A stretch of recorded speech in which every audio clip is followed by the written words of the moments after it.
What? Bubbling up? サイダーのように甘く弾ける恋が始まる Words bubble up like soda pop is an anime movie on Netflix.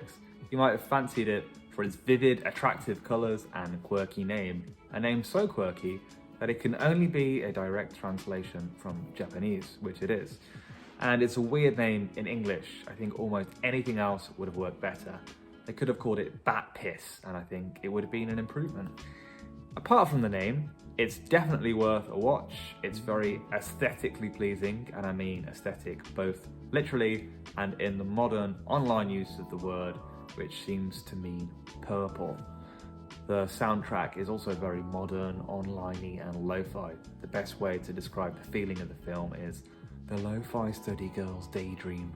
But that's not to its detriment, and despite the kind of everyday slice of life subject matter, the film has a very unique and exciting look and sound.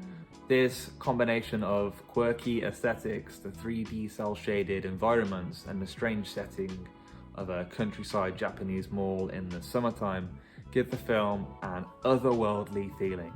It doesn't look like most anime movies, and it doesn't have the same Japanese scenery and visual tropes that you'd expect, and that's quite refreshing. My main criticism is a rare one in that it's actually too short. There's not quite enough time to get a feel for the characters, and while the female love interest does have some very well written personality traits, the main character is basically your stock, shy, dull, forgettable teenage boy anime movie protagonist. The only trait he does have is that he writes haiku to express himself. I don't know why anime writers can't give main characters more traits. I guess writers often write teenagers as they were themselves at that age, which is to say shy boys, which are of course unexpressive and therefore often boring to watch.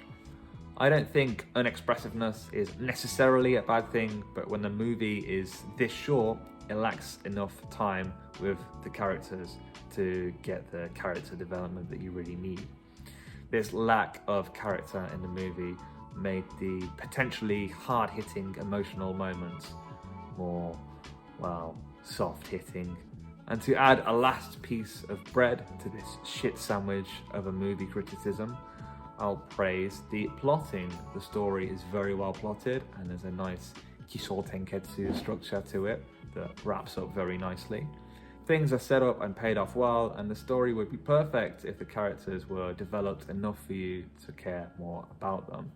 If you're curious about it, then I definitely recommend it, and if you're curious about me, you can subscribe to my channel. I'm going to be focusing more on anime movies for a while, so that might be nice for you. And if you like this video, please give it a like. Thank you very much, and I'll see you later. Bye bye.